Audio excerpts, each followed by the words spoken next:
اور نظریہ زندہ رکھیں گے. آپ کی باتوں سے مجھے تو تاثر مل رہا ہے کہ جاوید لطیف صاحب کی قربانی دی گئی ہے. نہیں, مجھے نہ میری گفتگو سے یہ تاثر نہ لیں. میں تو آپ کو ایک حقائق سامنے رکھنے کی کوشش کر رہا ہوں کہ آپ دیکھیں کہ کس طرح نتائج لیے اور دیے جا رہے ہیں یا کیا گیا. آپ نے پیر پگاڑا سندھ سے جو انہوں نے احتجاجی دھرنے میں گفتگو کی, میں وہ بیان نہیں کر سکتا, میں اپنی زبان پہ وہ الفاظ لا نہیں سکتا, وہ جملے نہیں لا سکتا, اس لیے کہ مجھے اس سے خطرناک سمیل آ رہی ہے پاکستان کی سلامتی کے حوالے سے. مجھے خطرناک حالات لگ رہے ہیں انتشار کے حوالے سے. میں یہ آج بھی بات کروں گا کہ خدا کے لیے یہ چیپٹر بند ہونا چاہیے. خدا کے لیے یہ آج دیکھیں نا, کوئی آپ کو یہ کہے کہ بھائی 9-10 مئی کو جو کچھ ہو گیا ہے اس کو آپ چھوڑیں, دیکھیں عوام نے اس کی تائید نہیں کی. کل کو آپ یہ کہیں گے کہ فلاں ملزم نے قتل کیا ہے کیونکہ عوام کی طرف سے تائید نہیں ہے کہ اس کو سزا دی جائے, کوئی گواہ نہیں ہے, لہٰذا اس کو بری کر دیا جائے. صحیح. اور بھائی آپ سب کے سامنے ایک جرم ہوا ہے, اس کی تو سزا ریاست, بھائی ریاست انصاف مانگ رہی ہے اپنے لیے, تو میں جاوید لطیف کو کون انصاف دے گا؟ صحیح. اچھا, ریاستی ادارے اپنے لیے انصاف مانگ رہے ہوں, ان کو انصاف نہیں مل رہا تو مجھے کون دے گا؟ جاوید لطیف صاحب, آپ سمجھتے ہیں کہ ایسے حالات میں بنی حکومت کو ایکسیپٹ کرنا چاہیے تھا نون لیگ کو؟ ایسی حکومت جس کی کیبنٹ میں کابینہ کا حصہ بننے سے پاکستان پیپلز پارٹی نے بھی انکار کر دیا. آپ دیکھیں آنے والی حکومت کے لیے کوئی مسائل نہیں, مسائل تو انتظار کر رہے ہیں, چاہے معاشی مسائل ہوں چاہے گورننس کے مسائل ہوں, تو ایسی حکومت لینی چاہیے تھی نون لیگ کو. دیکھیں, جہاں تک شازیہ حکومت لینے کا تعلق ہے, نہ ہم وہ 16 ماہ کی حکومت لینے کے حق میں تھے اور نہ آج یہ حکومت بنانے کے حق میں ہیں. آپ جس طرح کا نتیجہ بناتے ہو اس میں نواز شریف کسی طور پر بھی, یا یہاں تک کہ جو جماعت کی طرف سے امیدوار ہیں شہباز شریف, کوئی بھی ایسی حکومت بنانے کے حق میں نہیں تھا. مگر مجھے یہ بتائیں کہ نتیجہ بنانے والوں نے بنا لیا تو یہ سسٹم پہ ایک سوالیہ نشان کھڑا ہو رہا تھا. تو انکار کر دیتی نون لیگ, انکار کر دیتی, ہمیں یہ حکومت قبول نہیں ہے, دوبارہ الیکشن میں چلے جاتے. اچھا, پھر آپ مجھے یہ بتائیں, کیا اتنا ملک متحمل ہے بار بار الیکشن کا؟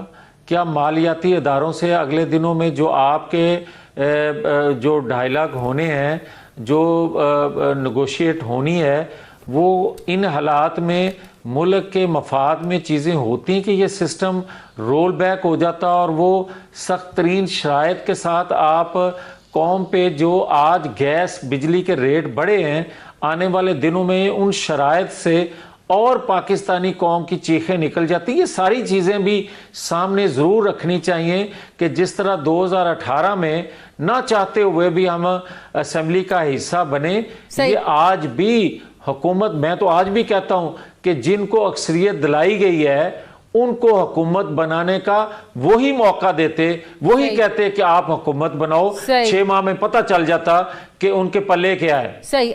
آخری سوال میاں صاحب آپ سے, آپ اتنے اہم فیصلے ہو رہے ہیں حکومت سازی کے لیے, وفد ملنے آ رہے ہیں, پیپلز پارٹی کے ساتھ معاملات طے ہوئے, آپ نہ تو پچھلے دنوں سکرین پہ اتنا نظر آئے, نہ فیصلہ سازی کے مراحل میں ہم نے آپ کو دیکھا, سائیڈ لائن کر دیا گیا یا آپ خود سے آپ نے انٹرسٹ نہیں لیا؟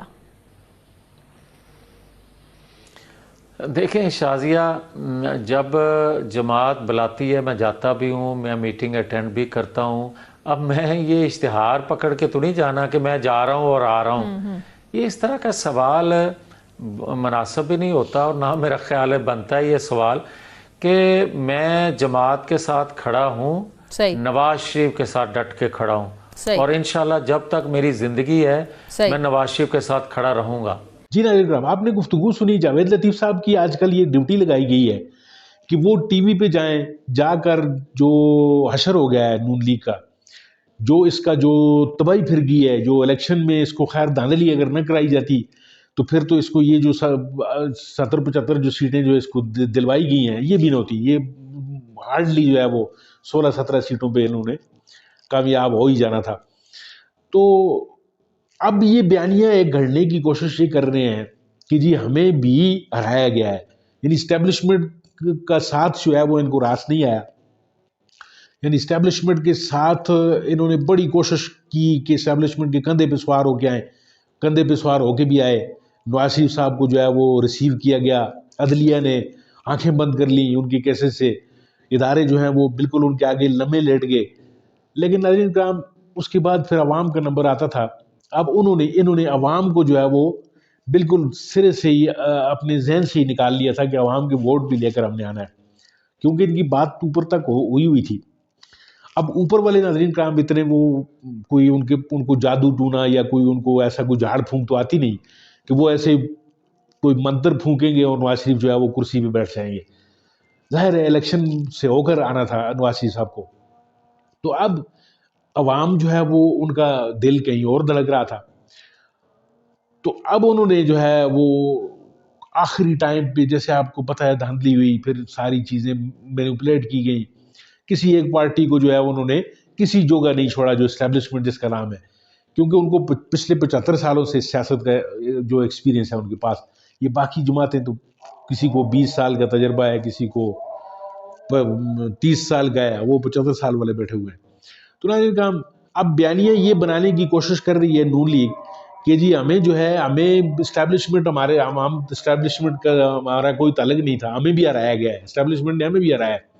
تو اب نون لیگ کا یہ بیانیہ بھی پٹتا ہوا نظر آ رہا ہے, کیونکہ کچھ چیزیں جو ہیں وہ آگے 2 اور 2 4 والی نظر نہیں آ رہی. اس بیانیہ کے یہ بیانیہ بنتا ہوا نظر نہیں آ رہا. نون لیگ کا ناظرین کا یہی پرابلم ہے کہ بیانیہ ان سے بن نہیں پاتا, چاہے وہ ووٹ کو عزت دو والا بیانیہ ہو یا آج کل یہ جو بیانیہ راگ الاپتے پھر رہے ہیں کہ جی اسٹیبلشمنٹ نے ہمیں ہرایا ہے. یعنی یہ جو پی ٹی آئی ہے اور اپنے آپ کو ایک ہی صف میں کھڑا کرنے کی یہ کوشش کر رہے ہیں, جو کہ بری طرح ناکام ہو رہے ہیں. ان کو چاہیے کہ کوئی ایسی چیز بنائیں کہ جو لوگ ایکسیپٹ بھی کر سکیں. اب جیسا کہ وہ اینکر جو ہے وہ ان سے سوال پہ سوال ہو رہے ہیں کہ جی آپ مطلب اگر پھر آپ کو اسٹیبلشمنٹ نے اگر ہرایا ہے یا ہرانے کی کوشش کی ہے تو پھر آپ کی حکومت کیوں بن رہی ہے. یعنی یہ ایک $1 ملین کوشچن ہے جس کا جواب یہ نہیں دے پا رہے تھے. ناظرین کا یہ نون لیگ والوں کو اللہ کرے دعا کریں اللہ ہوش کے ان کو ناخن دے تاکہ یہ ایک صاف ستھری سیاست کر سکیں. یوتھ کو یہ کنٹرول کرنے کی بات کرتے ہیں تو یوتھ اس وقت کنٹرول ہوتی ہے کہ جب وہ آپ سچ اور حق کا ساتھ دے رہے ہوتے ہیں اور قول اور فعل میں آپ کے تضاد نہیں ہوتا. ناظرین کا بہت بہت شکریہ آپ کا ویڈیو دیکھنے کے لیے. امید ہے آپ کو میری یہ ویڈیو اچھی لگی ہوگی. اگر اچھی لگی ہے تو اسے لائک کیجئے اور میرے چینل کو ضرور سبسکرائب کیجئے. ملتے ہیں آپ کے ساتھ کسی اور موضوع میں کسی اور وقت. تب تک کے لیے اللہ حافظ.